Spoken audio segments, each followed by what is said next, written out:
Halo para investor yang budiman, jumpa lagi saya Budi Setianto, kreator Easy Stock. Hari ini kita akan membahas lanjutan saham-saham yang top gainer di tahun lalu. Sekarang saya lihat saham Indo Internet, eh, kodenya EDGE, EDGE, yang tahun lalu itu naik 3.000% atau 3 kali lipat. Bagaimana prospeknya di tahun ini? Itu Anda lihat lah. Naiknya kayak jet coaster. Naik, turun, naik lagi, turun lagi. Itu grafik bulanan, mingguan, ini grafik harian. Ngedrop terus. Seperti apa perusahaan ini? Coba kita langsung lihat grafiknya, karena kita udah tahu lah bahwa kalau volume-volume yang kayak gitu itu biasanya bermasalah itu. Nah ini kan nggak ada volume sama sekali. Ini udah jelas saham gorengan ini. Nggak ada tiba-tiba dong naiknya luar biasa, habis itu flat nggak ada volume lagi. Nah ini udah jelas apa ya, benar-benar pasarnya bandar ini. Dan kemungkinan di sini nggak ada yang peminat, ini hanya berjalan flat antara mereka aja, tektok-tektokan aja, itu ngasih makan perusahaan sekuritas saja ini. Pialang yang dapat duit lah, tektok-tektok sedikit gitu. Nah itunya juga sedikit aja, transaksinya nggak ada. Kalau kita lihat ya nggak ada transaksinya ini. Nah tetapi gimana cara bisa naik sampai luar biasa ini? Nah ini kalau kita lihat ya,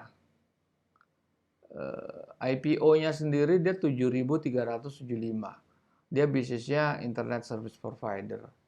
Sekarang gini, yang di hold sama masyarakat, publik aja cuma 7%, di bawah 8%. Ini kan jadi sasaran digoreng ini. Ini jelas nih saham ini betul-betul saham yang dikuasai oleh ownernya ini. Jadi betul-betul apa ya istilahnya, menunggu sampai orang masuk perangkap. Nah ini kan modalnya berapa dia? Yang dijual 7.300 saja, apakah itu harga wajar atau over value? Kelihatannya kok mahal sekali gitu. Nah, kita lihat fundamentalnya. Capex naik 30-40 kali. Ya labanya, oke, laba sebentar. Labanya aja 87. Capex-nya 340 miliar. Ini juga nggak akan nyampe, ini nggak bisa. Makanya free cash flow-nya tuh pasti negatif di sini. Ini sih jelas jor-joran dia, ibaratnya apa ya? Beli barang, investasi nggak kira-kira ini. Dia ya Q3 ini kan apa ya istilahnya, dia itu kan IPO-nya, sebentar, IPO-nya tuh Februari ya. Februari ini kan bulan 3 ya, berarti dia invest sebesar 340 ini pakai dananya IPO. Cuma apakah itu make sense gitu? Apakah itu layak gitu ya? Orang labanya aja turun ini. Ini kan masih 3 bulanan ya. Sorry, 9 bulan. Ini udah 12 bulan nih kan, yang saya lingkarin kan Q4 ya. Berarti laporan tahunan 2020. 122 miliar. Ini kalau kita 12 bulan kan ya kadang 4/3. 4/3 90. Artinya 35, 120, kira ya lebih turun sedikit lah dari tahun 2020. Tapi investnya gila-gilaan ini. Ini mau kemana dia invest gila-gilaan ini? Nah, ya jelas free cash flow-nya akan jomplang. Kalau di sini masih bagus ini. Free cash flow-nya masih positif karena investasinya masih ditahan. Ini kan jor-joran ini, naik berapa? 30-40 kali lipat. Nah, oke, kita lihat. Nah, ini laporan terakhir ya Q3 ya. Listed stoknya cuma 400 juta loh. Yang dipegang publik itu tadi cuma nggak sampai 10%. Berarti nggak sampai 40 juta. Sekitar 30 jutaan. Nah, 300 jutaan itu kan dimiliki owner. Nah, ini udah nggak make sense kalau harganya langsung melejit ke 22.000. Oke, kita lihat yang 2000 tahun sebelumnya. Kita nggak punya. Ya itu datanya udah harga segitu ya. Nih, 22.000. Kalau di situ harganya bisa sampai 40.000 loh tuh. Sampai 40.000 nih lihat nih di sini. Kalau lihat di screen kecilnya itu sampai 40.000 itu. Iya kan 47.000. Habis itu jet coaster turun naik. Ini jelas mungkin sahamnya publik ini nggak banyak juga. Dia cuma apa ya? Cuma ngasih makan ini aja, ngasih makan pialang atau sekuritas. Ini kan yang transaksi yang tektok ya dia juga ini. Orang secara ini kalau lihat dari sini, ini kan ada volumenya. Volumenya nol. Waktu posisi Q3 volumenya nol, jadi nggak ada yang dagang sebetulnya. Kalau masih ada guratan-guratan itu ya mungkin ya ada tapi kecil banget. Nah, itu turunnya udah luar biasa, udah terjun bebas keluar. Nah, ini secara valuasi aja. Ini kita lihat ini, itu negatif. Kenapa negatif? Karena free cash flow-nya negatif. Terus kenapa kita lihat neraca? Neraca kan adalah perbandingan antara net current asset, ini kan yang liquid kan.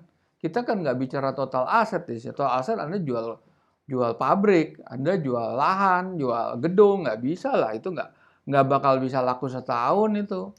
Tapi kalau yang liquid kan cash kontan di bank, rekening koran, marketable securities, persediaan, ya yang lain-lain lah. Tapi fixed asset ya susah jualnya.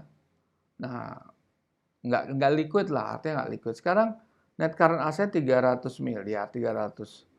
Terus kita bandingin sama short term debt-nya aja hampir 300 miliar juga. Belum long term debt-nya hampir 1 triliun. Ya gimana mau survive, gimana nggak hitungannya negatif? Karena rumusannya Warren Buffett sama Benjamin Graham ya seperti ini. Kita harus lihat dua-duanya. Earning-nya negatif, earning-nya sih positif, tapi itunya loh, capital expenditure-nya loh. Beli barangnya itu. Kalau cuma lihat earning, ya Anda ketipu dengan earning. Net income ya. Net income nggak berarti apa-apa. Emang belanja modal ini sama utang kan? Utangnya digenjot hampir 1 triliun. Ya nggak bisa apa-apa ini. Ini secara nggak usah long term dah, short term lah. Dalam waktu di bawah setahun juga udah hancur nih perusahaan. Orang income-nya aja juga nggak nyampe. Income-nya stabil, bukan income-nya jumping, itu oke. Dia invest segini banyak 30-40 kali lipat ya make sense aja gitu. Tapi dari sini aja udah kelihatan ini perusahaan apaan gitu. Perusahaan main-main namanya nih. Uang dari publik diinvest gila-gilaan di sini. Ini jangan-jangan apa benar nih seperti nilai segini? Apa ada sesuatu di sini? Kita kan nggak tahu.